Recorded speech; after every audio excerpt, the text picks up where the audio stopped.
다 같이 사도신경 하심으로 3월 17일 수요 새벽 기도회를 하나님께 올려드리겠습니다. 전능하사 천지를 만드신 하나님 아버지를 내가 믿사오며 그 외아들 우리 주 예수 그리스도를 믿사오니 이는 성령으로 잉태하사 동정녀 마리아에게 나시고 본디오 빌라도에게 고난을 받으사 십자가에 못 박혀 죽으시고 장사한 지 사흘 만에 죽은 자 가운데에서 다시 살아나시며 하늘에 오르사 전능하신 하나님 우편에 앉아 계시다가 저리로서 산자와 죽은 자를 심판하러 오시리라. 성령을 믿사오며 거룩한 공예와 성도가 서로 교통하는 것과 죄를 사하여 주시는 것과 몸이 다시 사는 것과 영원히 사는 것을 믿사옵나이다. 아멘. 다 같이 찬송가 180장, 이전 찬송가는 168장 하나님의 나팔소리, 찬송가 180장, 이전 찬송가는 168장 하나님의 나팔소리 찬송하겠습니다.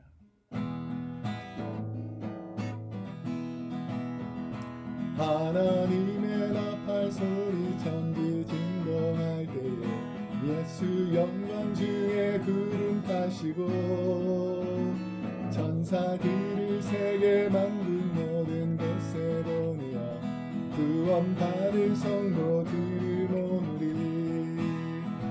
나팔 불 때 나의 힘, 나팔 불 때 나의 힘, 나팔 불 때 나의 이름 부를 때에 잔치 참여하겠네. 무덤 속에 잠자던 자 그때 다시 일어나 영화로운 부활 승리 얻으리. 주가 택한 모든 성도들은 타고 올라가 공중에서 주의 얼굴 배우리. 나팔 불 때 나팔 불 때 나의 힘, 나팔 불 때 나의 힘, 나팔 불 때 나의 이름 부를 때에 잔치 참여하겠네. 주님 다시 오실 날을 우리 알 수 없으니 항상 기도하고 깨어 있어서 기쁨으로 보좌 앞에 우리 나가서도록 그때까지 참고 기다리겠네. 나팔 불 때 나의 힘, 나팔 불 때 나의 힘, 나팔 불 때 나의 이름 부를 때에 잔치 참여하겠네. 아멘. 오늘 이 새벽에 우리에게 주신 하나님의 생명의 말씀은 신약성경 40페이지 혹은 41페이지 마태복음 24장 1절에서 14절까지 말씀입니다. 마태복음 24장 1절에서 14절까지 말씀을 한 목소리로 함께 읽도록 하겠습니다.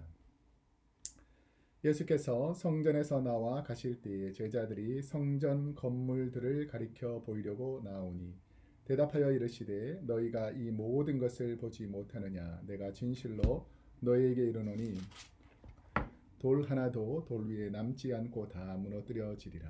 예수께서 감람산 위에 앉으셨을 때에 제자들이 조용히 와서 이르되 우리에게 이르소서 어느 때에 이런 일들이 있겠사오며 또 주의 임하심과 세상 끝에는 무슨 징조가 있사오리이까. 예수께서 대답하여 이르시되 너희가 사람의 미혹을 받지 않도록 주의하라. 많은 사람이 내 이름으로 와서 이르되 나는 그리스도라 하여 많은 사람을 미혹하리라. 난리와 난리 소문을 듣겠으나 너희는 삼가 두려워하지 말라. 이런 일이 있어야 하되 아직 끝은 아니니라. 민족이 민족을 나라가 나라를 대적하여 일어나겠고 곳곳에 기근과 지진이 있으리니 이 모든 것은 재난의 시작이니라. 그때에 사람들이 너희를 환난에 넘겨주겠으며 너희를 죽이리니 너희가 내 이름 때문에 모든 민족에게 미움을 받으리라. 그때에 많은 사람이 실족하게 되어 서로 잡아주고 서로 미워하겠으며 거짓 선지자가 많이 일어나 많은 사람을 미워하겠으며 불법이 성함으로 많은 사람의 사랑이 식어지리라. 그러나 끝까지 견디는 자는 구원을 얻으리라. 이 천국 복음이 모든 민족에게 증언되기 위하여 온 세상에 전파되리니 그제야 끝이 오리라. 아멘. 오늘은 마태복음 24장 1절에서 14절까지 말씀을 중심으로 나의 마지막 때는 준비되었나요? 나의 마지막 때는 준비되었나요? 라는 제목으로 하나님 말씀을 선포하도록 하겠습니다. 우리가 살다 보면 인생이 참 덧없이 빨리 지나가는구나 라는 것을 알게 됩니다. 저도 목회를 하다 보면 성도님들이 언제 이렇게 연세가 많이 드셨는지 참 하나님의 은혜로 세월이 흐르는 것은 감사하지만 남은 시간이 점점 줄어들고 있다. 이런 것들은 우리를 안타깝게 하는 것이죠. 그래서 많은 철학자들이, 많은 또 인문학자들, 또 목회자들, 신학자들이 만약 여러분의 생의 마지막 시간, 여러분이 만약에 하루밖에 없는 이 마지막 시간을 이 땅에서 보내야 된다면 여러분은 누구와 함께 어떤 시간을 어떻게 하며 보낼 것인가에 대해서 묻는 여러 가지 질문들이 있곤 합니다. 우리 성도들에게 또 많은 선한 영향력을 미쳤던 빌리 그레엄 목사님 같은 경우에는 수많은 성도들과 이 땅에 있는 분들의 그 삶을 쭉 연구해 보니까 사람들의 그 삶, 만약에 한 인생이 100%의 삶을 자기 인생의 전부 시간으로 환산했을 때에 부모님 밑에서 자기 의지가 아닌 부모님이 원하는 대로, 부모님이 시키는 대로 하는 삶이 전체 삶에서 한 15%, 16% 이 정도 되고, 그 다음에 자기 인생에서 한 20%는 내 의지와 전혀 무관하게 잠을 자거나 쉬는데, 그러니까 내 의지가 전혀 작동하지 않는 잠자는 시간에 한 20%가 사용된다는 것입니다. 그리고 또 연세가 많이 들어서 내 의지대로 움직일 수 없는, 그러니까 마지막 노년의 시기 한 5%는 내 의지와 상관없이 그 노년이 그냥 지나가더라 하는 것입니다. 그리고 15% 정도는 내가 무슨 일을 하는 것이 아니라 먹고 즐기고 이런 일들을 하는 데에 자기 인생의 15%를 쓰게 되고, 겨우 한 15%가 자기 스스로 내 의지를 가지고 내가 원하는 대로 살아가는데, 그 15% 중에서도 7%에서 8% 정도는 대부분 다 내가 좋아하는 TV를 보거나 여행을 가거나 취미생활을 하거나 이런 것을 보내 데 쓰고, 내 인생에서 전체의 한 5%에서 8%만 내 삶의 목표, 내 삶의 궁극적으로 이루어야 될 이 목표를 향해서 살아간다라고 평가하더라는 것입니다.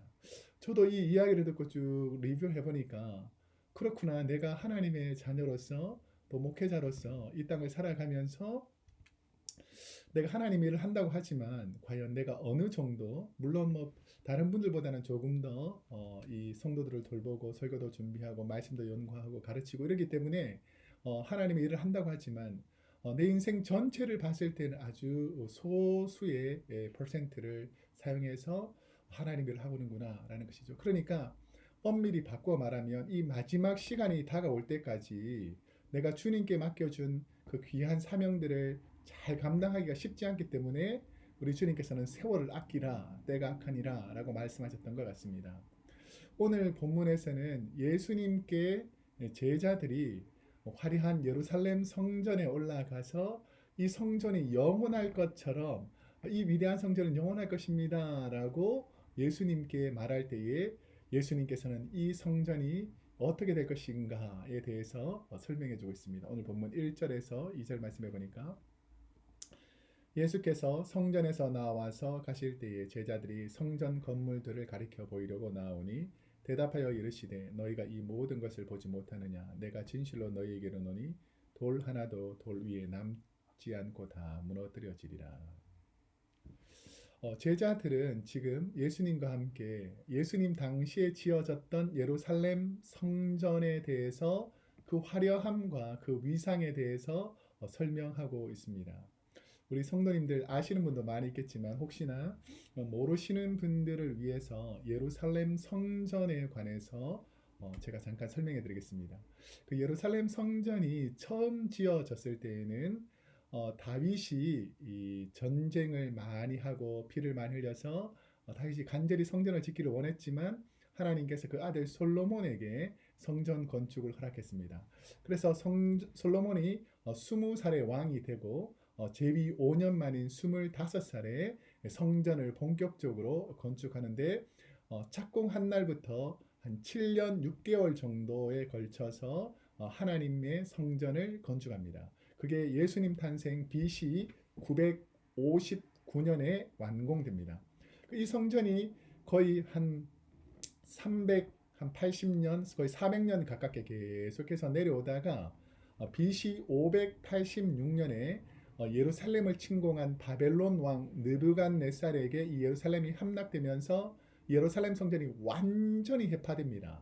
자, 그랬을 때에 바벨론 포로로 이스라엘 백성들이 끌려가게 되는데 바사와 메대라는 이 왕들을 통해서 통치를 받고 바사왕 고레스 원년에 고레스를 통해서 유다가 다시 유다 백성들이 예루살렘으로 돌아가게 되면서 성전을 재건합니다. 그때가 바로 BC 535년부터 성전을 짓기 시작해서 선지자 학계 그리고 스가랴의 격려와 도움으로 BC 516년에 완공합니다. 그러니까 거의 한 20년에 걸쳐서 BC 535년부터 516년까지 거의 한 20년을 통해서 성전을 건축하는데 솔로몬 시대 때는 화려하고 멋지고 가장 좋은 것들 금과 은과 놋과 이런 것들로 지었지만 이제 바벨론 포로로 끌려갔다가 가난한 몸으로 이 고국에 되돌아왔을 때에 그 지어진 성전이 솔로몬 성전에 비해서 너무 초라하고 작고 형편없이 지어진 이 모습을 보고 그래도 젊은 사람들은 성전이 세워졌다고 막 기뻐서 즐거워했지만 이전에 성전을 보았던 연로하신 분들은 성전의 그 초라한 모습을 보고 눈물을 흘렸다라는 것이 성경에 기록되어 있죠. 그 이후에 다시 성전이 건축되었다가 BC 62년에 로마의 폼페이오스라는 사람에 의해서 로마가 예루살렘을 침공하면서 성전이 파괴됩니다. 그래서 오랫동안 500년에 가깝게 있던 그 성전이 또다시 한번 그 초라한 성전이 부서지게 되는 것이죠.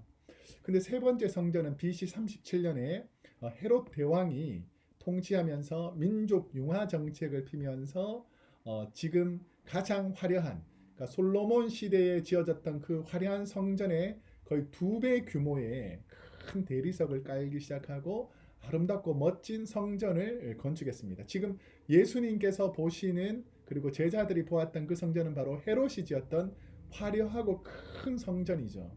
그런데 우리 주님께서는 이 화려한 성전, 너희들이 지금 자랑하는 이 화려한 성전도 돌 위에 돌 하나 남지 않고 완전히 회파될 것이다 라고 주님께서 말씀하셨는데 그 일들이 BC 20년경 그 예수님께서 BC 20년경부터 크고 화려한 건물들이 건축되었었지만 예수님이 돌아가시고 한 40년 후인 AD 70년경에 로마에 대항하던 유대민족들을 탄압하기 위해서 이 로마에서 예루살렘 성을 완전히 회파해버리고 지금은 한쪽 벽, 그러니까 서쪽 벽만 남아 있는데 우리가 성지순례를 가보면 이것을 서쪽 벽을 성도님들이 예루살렘 이전의 성전을 생각하면서 눈물 흘리고 통곡한다고 해서 이 통곡의 벽이라고 남아 있습니다.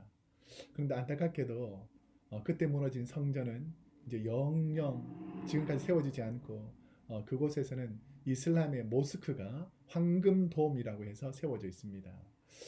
모세가 모리아 산에서 이삭을 바쳤던 그 제단 위에다가 예루살렘 성전이 세워졌었는데 모세를 통해서 성막이 세워질 때부터 아브라함을 통해서 이렇게 계속해서 있었던 그 전통들, 모리아산의 전통들, 모세가 세웠던 그 전통들, 이 많은 전통들이 예루살렘을 통해서 이루어졌는데 오늘날 그 성전, 그 터만 있고 모든 것이 다 무너지고 말았다라는 것입니다.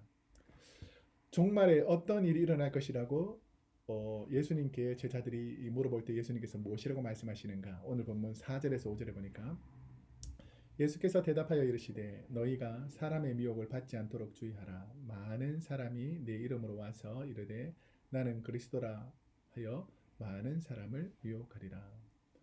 자, 이 종말의 때에, 그러니까 예수님께서는 이 개인의 종말 말고 인류 역사의 종말에 관해서 제자들에게 설명해 주는데, 도리에 돌 하나 남지 않고 다 멸망할 것이다 라는 이 부분이 단지 이 예루살렘 성전의 멸망뿐 아니라 인류 전체의 멸망에 관해서도 예수님께서 설명해 주시고 있다라는 것을 알 수 있습니다. 마지막 되게 되면 미혹을 받지 않도록 주의하라 라는 것이 뭐냐면, 미혹의 영들이 본격적으로 움직인다는 것이죠. 우리가 창세기 보면 하나님 은혜로 에덴 동산에서 잘 살던 아담과 하와에게 미혹의 영 사탄이 뱀의 모습으로 인간을 유혹하잖아요. 오늘날에도 거짓된 영, 악한 영들이 마치 이 천사의 모습, 양의 모습을 하고 그 안에는 이를 사탄 마귀의 모습으로 우리 성도님들을 공격하는데 미혹한다는 것입니다. 그래서 미혹이라는 것은 유혹하는 것처럼 거짓을 속이고 진리인 것처럼 많은 사람들에게 선한 그리스도인들, 하나님의 백성들을 미혹해서 죄악의 길로 넘어뜨리려 하는 세력들을 말합니다. 그래서 메시아의 이름, 양의 탈을 쓴 이리들을 성경 여러 곳에서 경고하고 있는데, 자신을 재림주라고, 내가 그로다라고 주장하는 사람들이 많이 있다라는 것입니다. 이뿐 아니라 무신론자들, 오늘날 과학시대가 발전하다 보니까 나는 무신론, 신이 없다라고 주장하는 사람들도 많이 있습니다. 그래서 이 헛된 미혹에 빠져서 오늘날 많은 사람들이 신은 없다, 종교는 허구다, 인간을 만족시키기 위한 하나의 심리적인 위안의 상대다라고 또 거짓이 미혹하고 있다라는 것입니다. 그런데 이 프랑스의 철학자 중에서 볼테르라고 하는 사람이 있었는데요. 제가 장례 예배 때 자주 말씀드리는 분인데, 이 사람은 자신의 이성과 자신의 감정으로, 자기의 경험으로 이해되지 않는 부분은 받아들이지 않는 이런 부분을 불가지론자라고 하는데요. 자신의 지혜와 지식으로 이해되지 않는 부분은 받아들이지 않는 사람이었습니다. 그런데 이 사람, 이 가장 대표적인 철학자인 볼테르가 자기가 죽음의 시간이 임박했을 때 뭐라고 말했냐면, 나는 이제 지옥으로 떨어지는구나 라고 하면서 인생의 가장 마지막 시간에 깨달음이, 나 같은 죄인이 지옥이라는 곳에 떨어지는구나 라는 것을 알게 됐다는 것입니다. 사랑하는 성도 여러분, 인생의 종말의 시간에 헛된 것, 거짓된 것, 이 세상의 과학과 철학을 신뢰하는 어리석음에 빠져들지 말고 진리이신 성경 말씀을 바로 깨달을 수 있는 은혜가 있기를 축복합니다. 예수님의 말세에 일어날 현상 중에 어떤 일들이 일어날 것이라고 경고하는가? 자, 7절에서 9절 말씀을 보니까, 민족이 민족을, 나라가 나라를 대적하여 일어나겠고 곳곳에 기근과 지진이 있으리니 이 모든 것은 재난의 시작이라. 그때에 사람들이 너희를 환난에 넘겨주겠으며 너희를 죽이리니 너희가 내 이름 때문에 모든 민족에게 미움을 받으리라. 말세의 징조 중에서 여러 가지가 있지만 크게는 천지를 창조하신 하나님의 창조 질서가 이제 무너지기 시작하고 파괴되기 시작한다라는 것입니다. 그래서 자연의 재해가 일어나기 시작하고 질서가 파괴되면서 여러 가지 자연 재난이 일어날 것이다라고 말하고, 그 다음에는 민족과 민족, 하나님께서 사랑하라는 형제와 형제, 이 민족과 민족들이 서로 다투고 싸우고 전쟁을 일으키고 죽이고 멸망시키려는 일들이 벌어지기 시작하고 있다는 것입니다. 그뿐 아니라 예수 믿는 사람들을 박해하는 일들이 일어날 것이다 라는 것이죠. 우리 시대와 민족을 살펴보면 악한 사탄 마귀가 역사할 때마다 아주 많은 기독교인들이 이 사탄 마귀에 의해서, 특별히 민족과 시스템에 의해서, 공산주의에 의해서 수많은 사람들이 죽음에 이르게 되었다라는 것입니다. 처음 기독교가 시작되고 거의 300년 동안 초대교회가 엄청난 박해가 있었는데, 그럼에도 불구하고 우리 하나님께서는 이 박해를 박해로 끝마치는 것이 아니라 수많은 순교자들을 통해서 그 복음이 오히려 더 확산되는 역사가 일어났다라는 것이죠. 그래서 예루살렘과 온 유대와 사마리아와 땅끝까지 이르는데 이 하나님의 고난과 시련을 통해서 많은 복음이 흩어지고 전파되는 기적들이 일어났는데요. 초대교회 교부 중에 한 분인 이 터툴리안이라는 분은 어떻게 말했냐면, 이 복음과 박해, 순교의 일을 통해서 예수 그리스도의 피는 복음의 씨앗이 되어서 오히려 박해를 통해서 더 많은 씨앗이 땅에 뿌려져 열매가 되었다라고 말합니다. 물론 박해가 없으면 좋겠지만 이 박해를 통해서 온전한 믿음, 알곡과 쭉정이가 구별되고 마지막 종말할 때에 천국 백성과 지옥으로 떨어질 백성들이 구별된다는 것이죠. 여러분, 신앙을 잘 지키고 믿음 생활 잘하는 것이 여러분의 인생의 중심이 되기를 원합니다. 어떻게 하면 건강하게, 어떻게 하면 신앙생활 잘하면서 어떻게 하면 하나님께 영광이 되며 살 것인가를 늘 염려할 때에 하나님의 나라와 의를 위해서 살아가는 사람은 하나님께서 이 모든 것을 더해 주실 것입니다. 그러면 역사적 종말은 언제 이루어지는가? 오늘 본문 13절에서 14절 보니까 그러나 끝까지 견디는 자는 구원을 얻으리라. 이 천국 복음이 모든 민족에게 증언되기 위하여 온 세상에 전파되리니 그제야 끝이 오리라. 언제 주님께서 이 땅에 다시 오실 건가?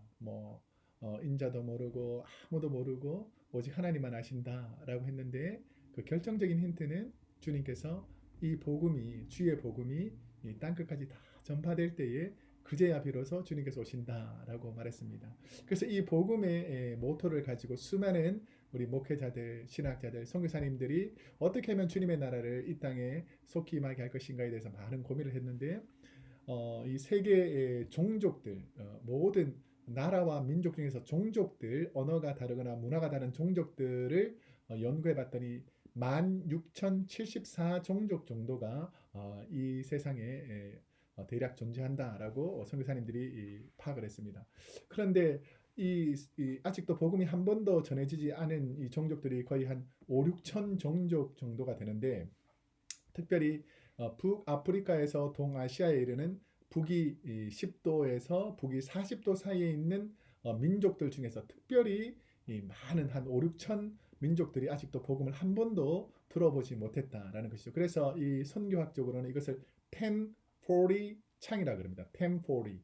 1040에 있는 수많은 미정도 종족들을 우리가 전도해야 되겠다라고 해서 목표를 가지고 주님의 때를 앞당기자라는 슬로건을 가지고 전도를 시작하고 있습니다. 우리 크로스웨이 교회 모든 성도 여러분, 종말의 시간은 반드시 온다 그랬죠. 개인의 종말이든 역사적 종말이든 우리의 시간은 얼마 남지 않았습니다. 그 이후의 시간은 영원한데 우리가 하나님의 나라 천국에서 영원히 보낼 것인가, 아니면 영원히 고통당하며 불과 유황불로 고통당하는 지옥불에 떨어질 것인가. 여러분, 오늘 하루 주의 말씀 때문에 천국을 소망하면서 마지막 시대를 믿음으로 잘 지켰던 믿음의 선배들처럼 사시기를 축복합니다. 기도하겠습니다.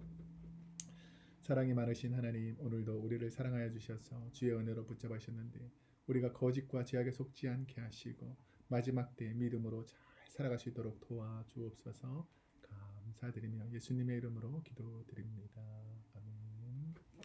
사랑하는 성도 여러분, 오늘 하루도 주님의 은혜가 가득하시고 또 부활절이 다가오는데 우리 부활절은 꼭 뵐 수 있기를 축복합니다.